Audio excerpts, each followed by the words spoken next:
We now quote from a very telling correspondence of a non-cooperatist employee writing to an outside friend with regard to the upcoming changes.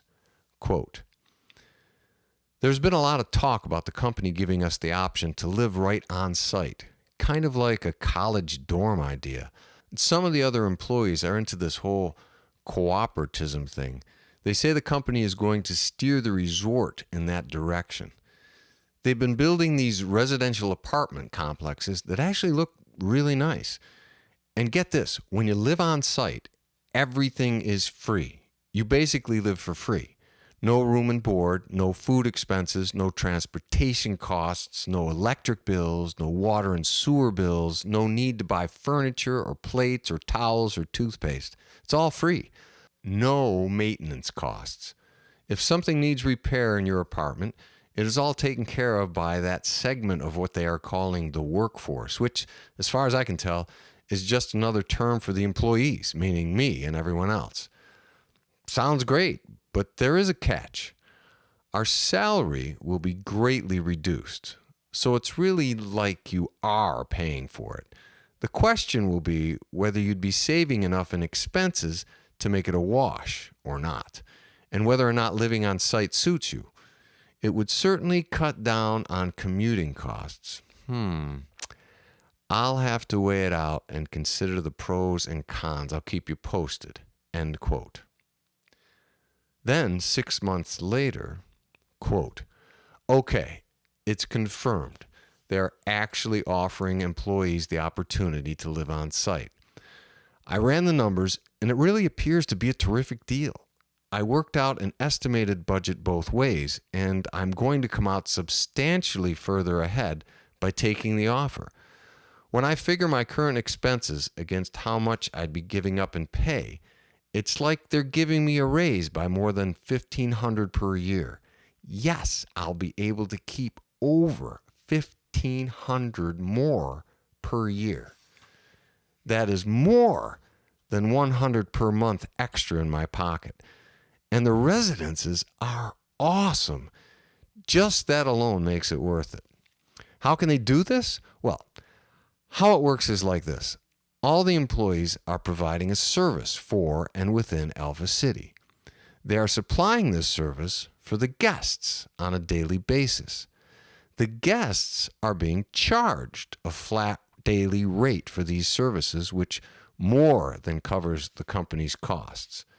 It doesn't really cost the company very much more at all to allow the residents to enjoy all of the services provided to the guests, since these services are already being paid for by the guests. And the company is being additionally compensated by reducing the wages of the residents. The company isn't losing anything. If there is any difference, apparently it comes out of the profit, not out of the operating expenses. It's hard to believe the people running this place would offer a deal like that, a deal that potentially cuts into their profit margins. Maybe there is something to this cooperatist thing after all. There's got to be a catch, right? End quote. But of course, there was no catch. Many of the current employees decided to remain in their positions and see how these new policies would play out. Some took advantage of the opportunity to move on site. This was not a requirement, but over time, many made this transition. Those whose goals did not align with the new direction left and sought employment elsewhere. Their positions were quickly filled from the waiting list of cooperatists hoping for a chance to become part of this bold new experiment. One pre-transition employee writes this, quote, "I see no reason to leave. As the company moves in a more cooperative direction, I don't see how I am at any sort of disadvantage. I have far fewer expenses than I would in the outside world, and therefore the usable money that I have left after paying expenses that I do have is more than satisfactory." End quote. With this change, Alpha City's employees became a more motivated entity. An employee/project manager recalls this, quote, "Any new construction always exceeded expectations in every way. We were meticulous about details and quality. There was no skimping or cutting of corners. There were no compromises with regard to cost, time, or quality. We were not there simply for a paycheck, having no personal connection to the project. This was not just some isolated job in a whole string of isolated jobs that, once completed, we would never think about again. This was our home. This project was going to make history. End quote. This attitude was typical and was important because without it, it would have been far more difficult, if not impossible, for the kind of progress that was needed to reach the project's final goals. In a traditionally run resort, employees were simply hired to work their shift and go home like any other job. But under this new environment, they needed to take personal responsibility, individually and as a group, for their contribution to the project's success. Motivation had to come from that commitment. This was considered a tenet for the success of any cooperativist venture. Another employee had this to say, quote, "It was not always fun. Sometimes we all questioned whether this cooperativism thing was worth it. We believed in the system, we just weren't sure that the rest of the world would eventually come to believe in it as well. And that thought was unsettling, because we were giving up careers in the outside world to be here. We were giving up other opportunities that may secure a more prosperous financial future for us. If this project went under, then it would all be for nothing.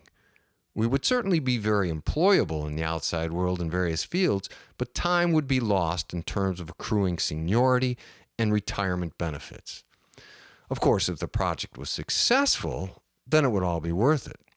We would also have the satisfaction of knowing that we were the first, the pioneers, the ones the world would remember starting this whole thing. We were the ones who took that huge leap of faith and committed to a cause greater than ourselves, a cause all humanity might eventually benefit from. That is what kept us going and working. There were times when we had to recommit every day to keeping that dream alive. We had to gain strength from the hope that this project would survive and flourish. So it was all very exciting and thrilling, and at the same time frightening and uncertain. There were certainly inevitable personality conflicts, like there would be in any group of people working together on a daily basis, but it was superseded by a tremendous sense of camaraderie among us." End quote. Another employee writes, quote, "With these changes, the term employee was permanently replaced with the term resident. This designation was more accurate because as time went on, the demarcation separating employees and management lessened and finally disappeared. Everyone became equal members of the workforce. Those with more ability and/or experience in certain areas tended to be consulted and looked to when decisions had to be made or procedures needed to be changed. But it always remained a group effort, and everyone rotated, keeping a balance, keeping an equanimity. There were no bosses as such, and therefore, consequently, there were no employees as such. The need for this separation gradually became obsolete. There was still a managing entity that kept the Alpha City project on track with regard to the big picture and the ultimate goals. It was still, as it had always been, comprised of administrators and management facilitators within the league. This group set the basic course and made the major decisions from that standpoint, but wasn't involved in micromanaging or interfering in any of the daily internal functioning of the complex. The workers were more than capable of handling that amongst themselves.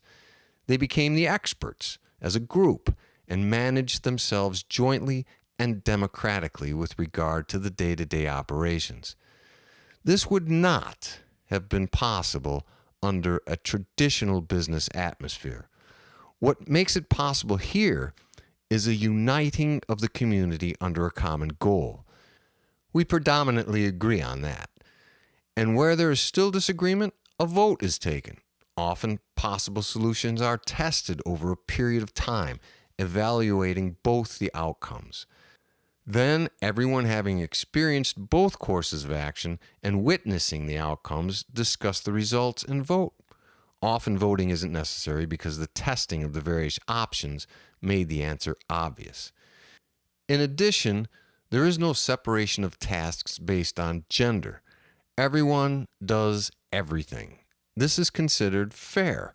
Gender is never a consideration in terms of workforce positions or rotation. End quote. There was an essay written around this time which spoke to the issue of gender in the workforce. It was written by Maria Schreiber, one of the Alpha City residents, and was circulated among the Alpha City population, but also became popular internationally. Quote, romantically, each gender portrays certain qualities that appeal to the opposite sex. That's the way it should be. That's what we enjoy. That's what makes us happy. But let's not confuse that with ability. It has nothing to do with ability. To label women as the weaker sex and therefore have in mind that they shouldn't be asked to do certain things, or even worse, assume that they are incapable of doing certain things, is to be under a very false impression. This is all in our heads and has nothing to do with reality. Any distance we've created between the genders in terms of capability is fantasy. Certainly, many men want their girlfriends or partners in life to exhibit their feminine qualities. This elicits the attraction, but this does not disqualify her from physical labor or being able to use a weapon. Again, let's not confuse feminine or masculine traits that we wish to see in our partner, with ability.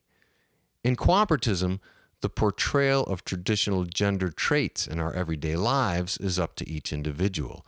However, in terms of the workforce, abilities would be considered equal. As an example, a strong man may be able to carry 3 stacked and loaded boxes, whereas a more frail man only 2 or 1. A strong woman may also be able to carry 3 boxes, or may elect to carry only 2.